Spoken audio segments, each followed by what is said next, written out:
Audi TCRs at Silverstone, a great combination, I think.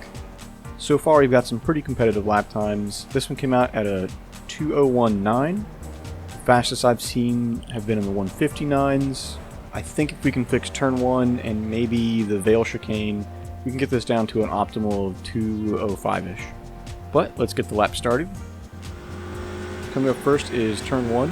Braking point is going to be the sort of arrow sign on the left side here. Use just a little bit of steering input and be heavy on the brakes. That's going to help the car rotate without you having to turn too much. Sort of halfway through the turn, right before you hit the apex, you're going to feel the car kind of bite, and that's when you can get back onto the throttle. I run a little too wide here. I think that mostly has to do with turn in. I'm going to experiment with some different lines throughout the week, and if there's any particularly interesting revelations, I'll post them in the comments. The complex of turns coming up is pretty frantic. It's the, I think, Maggots, Beckett's, and Chapel. For our first turn here, we're going to drop probably both of our wheels into the grass on the left side, and right as you clear the other side of the curbing, you're going to get pretty hard on the brakes. Take a big cut over the next turn. You've almost got all four wheels off the track here.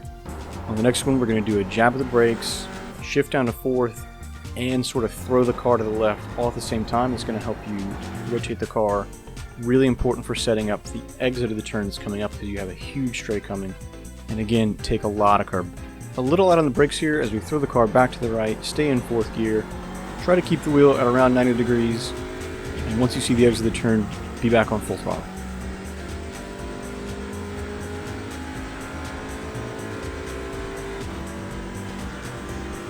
After this long straight, there's honestly not really a good braking zone or a good marker to go off of. You can try to look at the wall on the left side. I've been sort of aiming at this sort of gray patch in the middle of the track. It's really hard to figure out, honestly. But this is another turn where we're going to downshift to fourth, and we're going to use the braking of the car to do a lot of the rotation. You'll notice that the actual steering into the turn starts pretty late. Be really careful on the throttle. It's really easy to run wide and get a 1x here. And we have the run down to Vale, which is a really technical corner that gave me a lot of trouble. I found my braking point to be about 1 or 2 car lengths past the little white line in the road. And as is becoming the theme with this car and this track, we're going to shift down to third, and as we're braking, we're going to use that to rotate the car.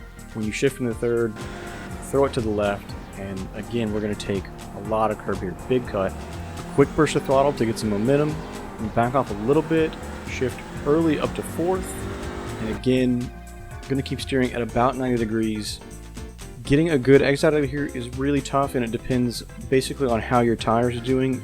For the first couple laps, you're going to have to take it easy. When the car settles in, you'll be able to go a lot faster. Depending on how much you beat up the tires, you might have to take it easy towards the end of the race as well. And then we're coming down to the Abbey chicane, which is another really tricky turn. I still don't think I've got it right yet. It's hard to see, I'll try to highlight it if I can. There's a little line on the right side of the track. It's about 2 car lengths or so past this access road. That's where you're going to start your braking. Some people I've seen only shift down to fourth. I've shifted down to third because I think it helps slow down the car and help with rotation. Again, huge cut over this curb, but less of a cut over the second one. I picked up a lot of 1Xs in a race and actually got disqualified. Run out wide, use all the exit you can. Shift up into fifth. We're going to have just a little lift for the bridge turn before we cross the car back all the way to the right, aim actually right at the bollards, jab on the brake, down into fourth. And we're going to take a really wide entry into Priory that's going to line us up for Brooklands and Northfield. This part of the track is really unforgiving because if you mess up any of these turns, it can compromise your whole lap time because of how much speed you have to carry through them and have into the straight that follows this. Roll through Lovefield. You can take a really deep entry if you want to. I didn't really find that it helped my lap times that much. The exit was more important. We're a little past 90 degrees, and this is another one of those turns where you can run really wide. Also, try to shift into fourth as early as possible here. I've noticed that in some of these turns where you're holding a pretty sharp steering angle, staying in third gear and high revs is just asking too much out of the tires. And that takes us all the way to the start-finish line for a full lap of the 2008 layout of Silverstone. I've really been enjoying these lap guide videos. In addition to hopefully being helpful to at least some people or maybe around my pace. It's been really good for learning some video editing skills. This layout at Silverstone and this car combination I think is a great one. These are probably the most competitive times I've started the week with. I'm hoping to see a lot of progress as the week goes on. I'll post details if we, get any more podiums. This is a series that I hope will get more attention in the next season. Right now, if you're on sort of like Euro times, there's usually 2, maybe 3 splits, but in the American evening hours, a lot of these races are, barely making official status, which I think is a shame. If people were to ask me, hey, I want to get into road racing and iRacing, I would say do MX-5s until you feel pretty comfortable and then jump straight into TCRs.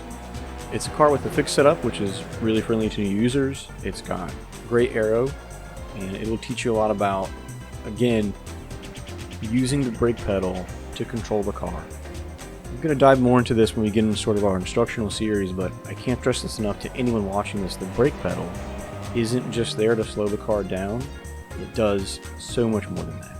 But we'll dive into that in a later time. We're going to wrap this video up. Thanks for watching. Might have an update on the camel race for you guys Friday if I can get out of work soon enough. I'm going to try to take the Nissan around Spa, which should be a blast. Until then, see you on the track.